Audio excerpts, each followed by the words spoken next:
stood. Thank you very much. Since I last stood in this spot, a whole new generation of the Miller family has been born.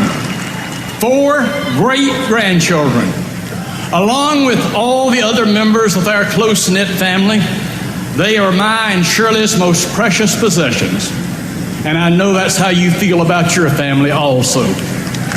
Like you, I think of their future, the promises and the perils they will face.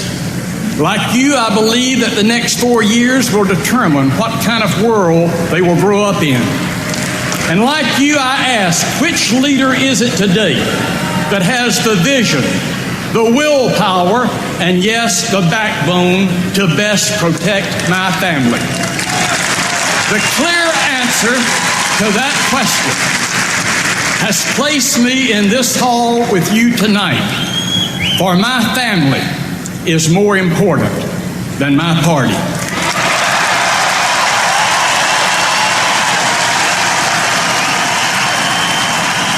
There is but one man to whom I am willing to entrust their future, and that man's name is George W. Bush.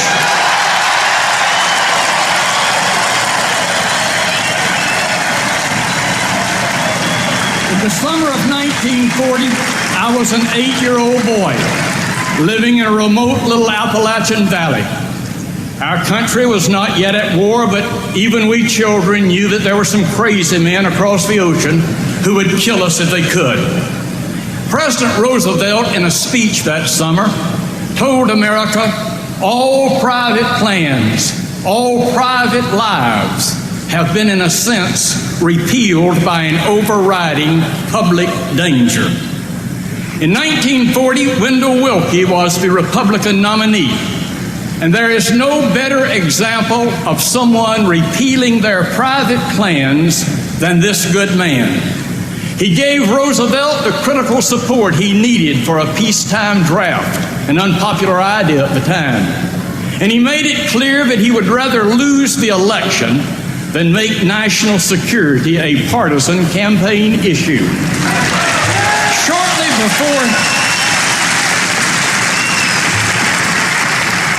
Shortly before Willkie died, he told a friend that if he could write his own epitaph and had to choose between "Here lies a president" or "Here lies one who contributed to saving freedom," he would prefer the latter. Where are such statesmen today? Where is the bipartisanship in this country when we need it most? Today,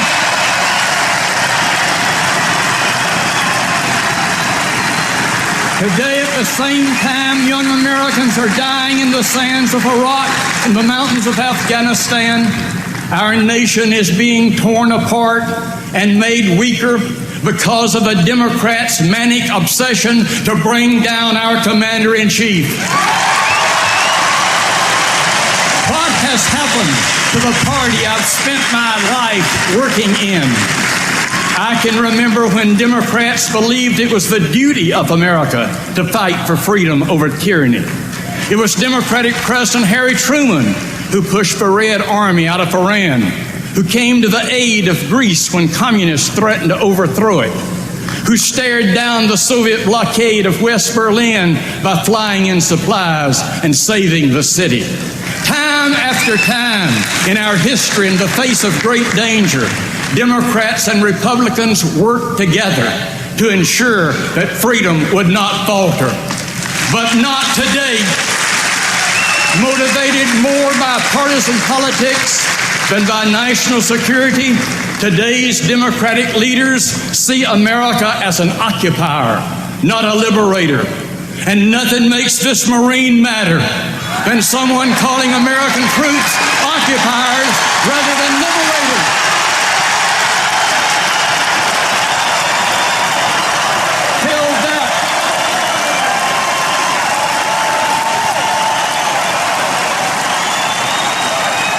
Tell that to the one half of Europe that was freed Because Franklin Roosevelt led an army of liberators, not occupiers. Tell that to the lower half of the Korean Peninsula that is free because Dwight Eisenhower commanded an army of liberators, not occupiers. Tell that to the 500 million men, women, and children who are free today from Poland to Siberia because Ronald Reagan rebuilt a military of liberators, not occupiers.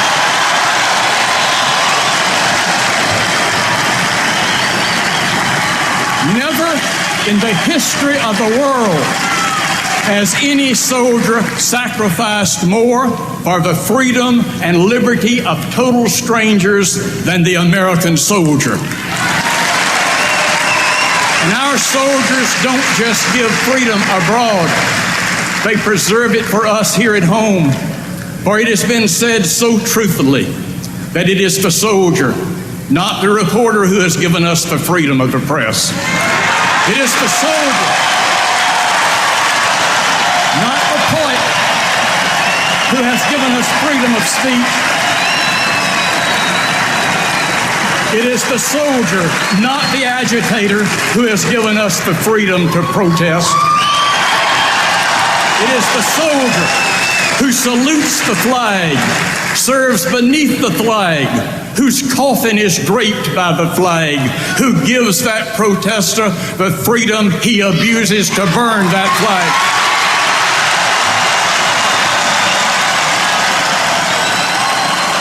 No one should dare to even think about being the commander-in-chief of this country if he doesn't believe with all his heart that our soldiers are liberators abroad and defenders of freedom at home.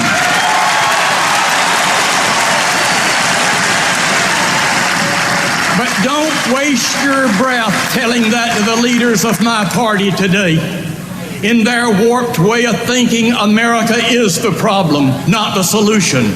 They don't believe there's any real danger in the world except that which America brings upon itself through our clumsy and misguided foreign policy. It is not their patriotism, it is their judgment that has been so sorely lacking. They claimed Carter's pacifism would lead to peace. They were wrong. They claimed Reagan's defense buildup would lead to war. They were wrong. And no pair has been more wrong, more loudly, more often than the two senators from Massachusetts, Ted Kennedy and John Kerry.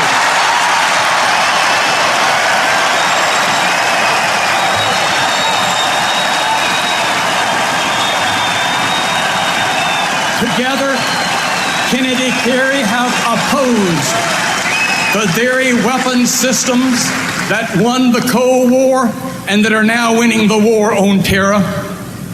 Listing all the weapon systems that Senator Kerry tried his best to shut down sounds like an auctioneer selling off our national security.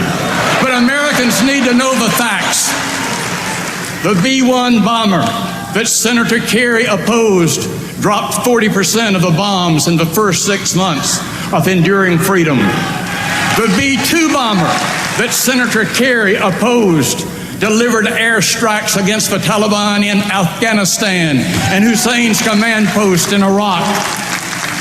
The F-14A Tomcats that Senator Kerry opposed shot down Gaddafi's Libyan MiGs over the Gulf of Sidra. The modernized F-14D that Senator Kerry opposed delivered missile strikes against Tora Bora.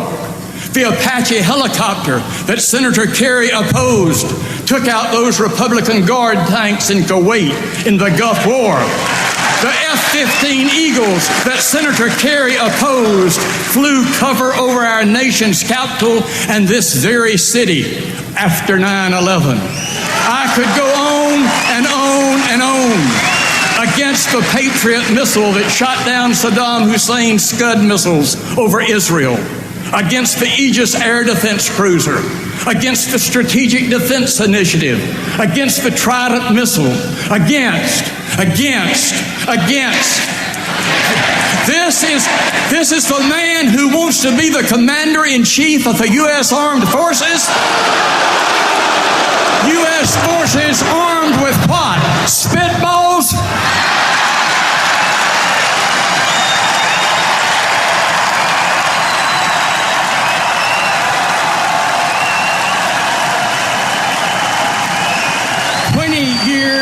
Folks,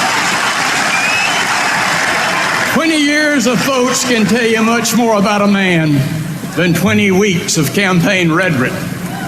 Campaign talk tells people who you want them to think you are. How you vote tells people who you really are deep inside.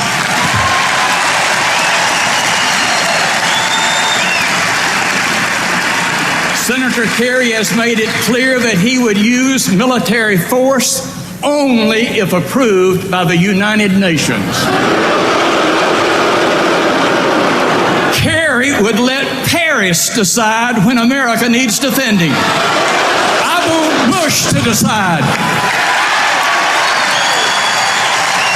John Kerry, who says he doesn't like outsourcing, wants to outsource our national security. That's the most dangerous outsourcing of all.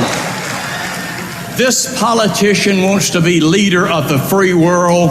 Free for how long?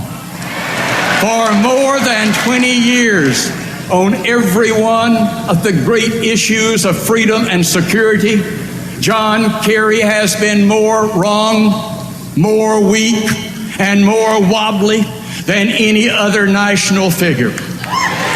As a war protester, Kerry blamed our military. As a senator, he voted to weaken our military. And nothing shows that more sadly and more clearly than his vote this year to deny protective armor for our troops in harm's way, far away. George W. Bush understands that we need new strategies to meet new threats. John Kerry wants to refight yesterday's war. President Bush believes we have to fight today's war and be ready for tomorrow's challenges.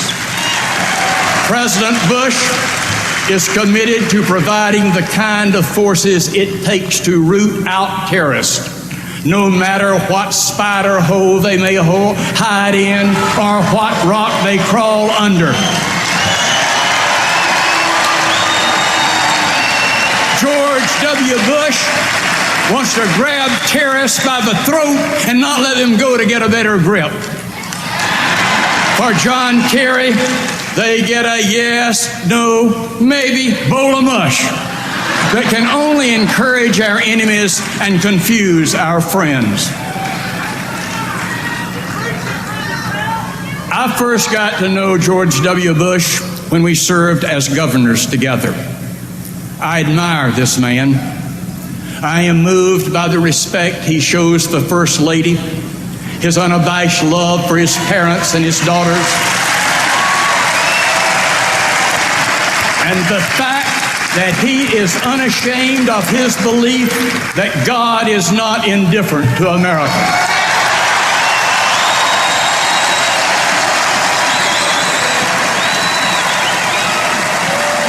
I can identify with someone who has lived that line in Amazing Grace, was blind but now I see.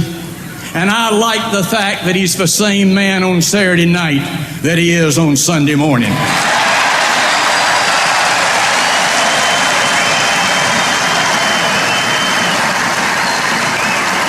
He is not a slick talker, but he is a straight shooter. And where I come from, deeds mean a lot more than words. I have knocked on the door of this man's soul and found someone home. A God-fearing man with a good heart and a spine of tempered steel. The man I trust to protect my most precious possession, my family. This election will change forever the course of history. And that's not any history, it's our family's history. The only question is how. The answer lies with each of us. And like many generations before us, we've got some hard choosing to do. Right now, the world just cannot afford an indecisive America. Faint-hearted self-indulgence will put at risk all we care about in this world. In this hour of danger, our president has had the courage to stand up, and this Democrat is proud to stand up with him. Thank you. God bless this country, and God bless George W. Bush.